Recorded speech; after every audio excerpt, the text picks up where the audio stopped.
Bonjour à toutes et à tous, je vous souhaite la bienvenue dans cette nouvelle vidéo de l'école des finances personnelles. En ces temps troublés, comprendre le contexte économique et financier international pour anticiper est devenu crucial. Plus question de s'en tenir à une gestion de bon père de famille où l'argent travaille pour nous sans se tenir informé de l'actualité. Alors que notre pouvoir d'achat baisse progressivement, l'heure est sans doute venue de s'intéresser d'un peu plus près aux problèmes d'argent et de trouver des solutions pour les résoudre. C'est justement ce que propose Augmenter votre intelligence financière, le livre de Robert Kiyosaki. Vous donnez les clés pour développer votre intelligence financière et vous armer pour résister face aux dangers qui menacent votre argent. Voici donc dans cette vidéo les 6 idées clés du livre Augmenter votre intelligence financière. Les règles de l'argent ont changé en 1971 et en 1974. En 1971, le dollar est devenu une devise et non plus une monnaie. Ce changement a entraîné des mouvements de fluctuation de la valeur du dollar inconnus jusqu'alors.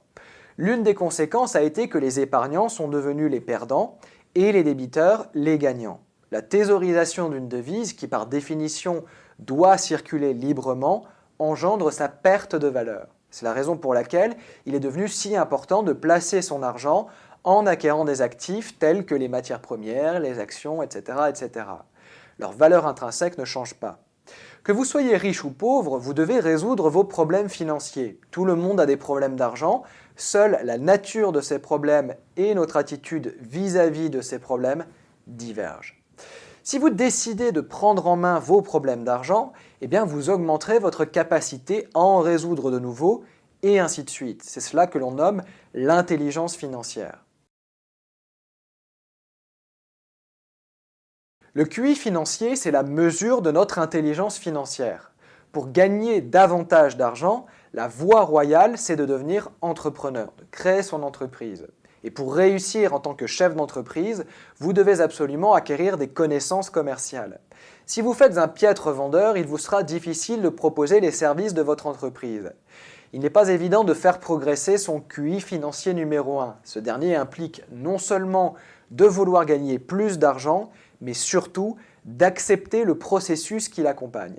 C'est un processus formateur mais douloureux, et pour vous lancer, vous devrez vaincre votre peur de la pauvreté. Les émotions jouent donc un rôle primordial dans votre quête du QI financier numéro 1. L'intelligence financière est une forme d'intelligence émotionnelle. Si vous êtes incapable de contrôler vos émotions, vous serez incapable de contrôler votre argent. Votre persévérance et votre capacité d'apprendre de vos erreurs seront les meilleurs alliés de votre succès. La véritable intelligence, c'est le plaisir d'apprendre, pas la peur d'échouer. La plus grosse erreur que vous puissiez commettre, c'est de vous mettre à la recherche d'un emploi où vous aurez le sentiment d'être payé plus pour en faire moins. Travaillez pour résoudre des problèmes et l'argent viendra naturellement. Vous devez protéger votre argent contre les prédateurs financiers. Ces derniers peuvent prendre différentes formes. Les bureaucrates, les courtiers, les banquiers, parfois malheureusement les conjoints, et les avocats. Les impôts et les taxes augmenteront régulièrement dans les prochaines années. Il ne saurait en être autrement. L'État est sans doute, malheureusement, le plus mauvais gestionnaire qui soit et celui dont le pouvoir est, là aussi malheureusement, le plus important. L'endettement public est trop important? Il riposte par des mesures budgétaires et institue de nouvelles taxes. Facile. Les courtiers et les banquiers sont des vendeurs avant d'être des conseillers. Cela ne fait pas pour autant d'eux nécessairement des gens malhonnêtes, mais il est de votre responsabilité de vous former, de vous éduquer pour choisir des gens compétents et sérieux avec qui travailler. Un vendeur n'est pas forcément un mauvais conseiller. Le QI financier numéro 2 se mesure en pourcentage. Pourcentage de commission, pourcentage d'imposition, etc. Plus ce pourcentage est faible, plus l'opération que vous réalisez peut être jugée financièrement intelligente. Les avocats utilisent le système judiciaire pour obtenir de l'argent. Il n'y a pas de jugement de valeur, c'est leur métier.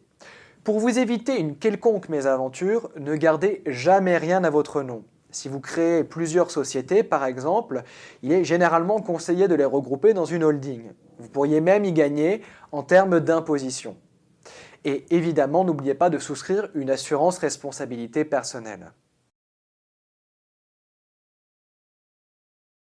Le budget est l'outil indispensable pour gérer votre argent. C'est un plan pour la coordination des ressources et des dépenses.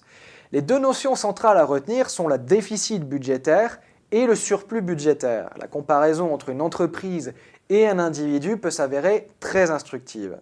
Une entreprise en situation de déficit budgétaire doit le réduire en augmentant les ventes et en réduisant les dépenses. Un individu dans une situation similaire devra augmenter ses sources de revenus et réduire ses dépenses. Dans le cas contraire, il devra se déclarer en faillite. Un surplus budgétaire, c'est une prépondérance des recettes prévues sur les dépenses figurant au budget. Une entreprise en situation de surplus budgétaire peut prendre de l'expansion par le biais de l'investissement ou le biais d'acquisition ou même choisir de racheter ses propres actions. De même, un individu dans une situation similaire peut choisir de rembourser ses dettes ou d'augmenter ses dépenses ou ses investissements. La meilleure stratégie pour générer un surplus budgétaire consiste à le considérer comme une dépense prioritaire. En choisissant de vous payer en premier, vous intégrez cette priorité dans votre budget pour que cette dernière devienne automatique. Vous avez peu de chances de parvenir à générer un surplus budgétaire en fin de mois si vous attendez de voir combien il vous reste sur votre compte en banque. La colonne des dépenses, c'est finalement le meilleur indicateur de l'avenir d'un individu. Il est ainsi aisé de déterminer l'importance du surplus budgétaire pour un individu en examinant sa colonne des dépenses. Votre avenir financier est finalement entre vos mains. Les actifs doivent payer vos éléments de passifs et acquérir des actifs grâce à votre surplus budgétaire doit vous permettre de vous enrichir et de préparer votre avenir. Cela doit également vous permettre de vous faire plaisir.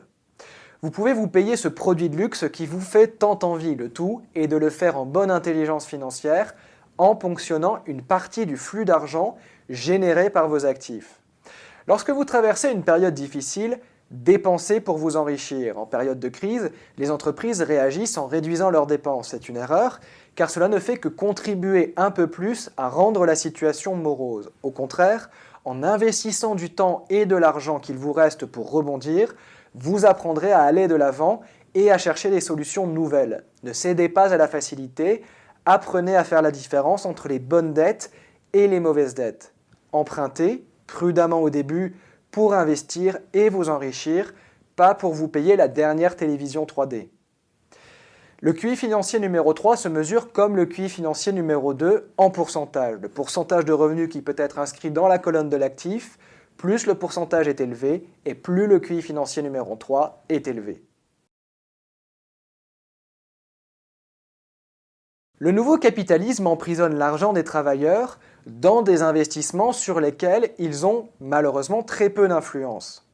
Le manque de contrôle sur vos investissements est ce qui vous rend vulnérable à la conjoncture économique. Le levier financier, c'est le meilleur allié pour développer son QI financier numéro 4. Pour faire simple, il consiste le plus généralement à acquérir un actif avec une grosse partie de l'argent provenant de la banque. On retrouve principalement cette notion dans une stratégie immobilière. La banque ne prétend généralement de l'argent que dans l'optique de l'acquisition de biens tangibles. La vraie richesse n'est pas basée sur l'avoir net. Ce dernier est trop souvent fondé sur des biens dont la valeur est sujette à dépréciation et quasi en permanence sur des opinions et non des faits. Ne vous laissez pas prendre par le jeu de la volatilité des marchés. Votre résidence locative vaut peut-être 200 000 € aujourd'hui, mais pourrait bien n'en valoir que 100 000 € demain. Aucun marché n'est à l'abri d'un retournement, même le marché immobilier. Cela est d'autant plus vrai de nos jours.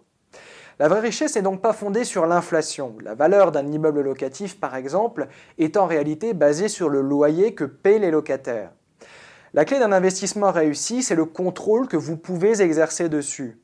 L'intelligence financière gouverne ce contrôle. Les variables à prendre en compte pour exercer ce contrôle sont donc la colonne des revenus et la colonne des dépenses, avec pour objectif de générer un surplus budgétaire.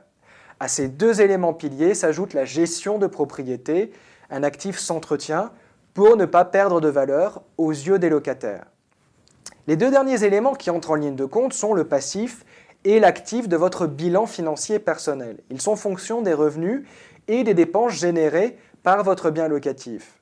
Vous devez donc investir pour deux raisons, un gain en capital et un flux de trésorerie. Si vous négligez l'un ou l'autre, vous perdez une source de revenus non négligeable sur le long terme. Deux indicateurs essentiels sont à prendre en compte lorsque vous investissez. Le rendement du capital investi, c'est-à-dire le rapport entre le flux de trésorerie que vous avez généré grâce à votre actif et le capital investi au départ. Vous ne devez pas y incorporer la plus ou moins value latente que vous réalisez sur cet actif. Le taux de rentabilité interne permet lui de calculer les autres taux de rendement et les effets de levier qu'un investissement sous contrôle peut permettre. Les revenus hors location, hors exploitation, la dépréciation, l'amortissement et la plus-value peuvent être sujets à une analyse de rentabilité à part entière. Les fluctuations de ces variables venant directement impacter le rendement du capital investi. La stratégie de sortie est une étape indispensable dans l'optique d'une stratégie d'enrichissement. C'est à ce moment-là qu'interviennent quelques-uns des prédateurs financiers que nous avons vus ensemble précédemment. Plutôt que de vendre un immeuble dans lequel vous avez investi en payant l'impôt sur la plus-value, investissez dans un immeuble plus grand en empruntant l'argent à la banque et en lui faisant prendre l'immeuble précédent en garantie. Vous n'aurez alors rien à débourser pour acquérir ce nouvel immeuble qui vous rapportera pourtant un flux de trésorerie mensuel. C'est le stade ultime de l'effet de levier, le rendement infini. Et à l'ère du nouveau capitalisme, il est réellement possible de s'enrichir à partir de zéro. Le secret réside dans le contrôle et le levier financier. La clé du contrôle, l'intelligence financière. L'information financière est votre actif le plus important. Votre capacité à classifier cette information est l'un de vos atouts majeurs dans un monde de surabondance et de désinformation. Vous devez pour cela privilégier les faits aux opinions dans votre prise de décision. Les conséquences financières peuvent être désastreuses si vous privilégiez l'opinion d'autrui à la rationalité des faits. Il en va de même lorsque vous cherchez à jauger du contrôle que vous pourrez exercer sur votre actif ainsi que de votre connaissance des règles du jeu, qu'elles soient fiscales, légales, etc. Les règles font grimper la valeur de l'actif, mais l'inverse est également vrai. Vous devez suivre les tendances. On parle ici des tendances de long terme. Des indicateurs tels que la démographie, l'histoire et ses cycles doivent vous permettre de prendre les bonnes décisions financières. Ce ne sont pas nos actifs qui nous enrichissent en tant que tels, mais plutôt l'information qui nous parvient et évidemment ce que nous en faisons.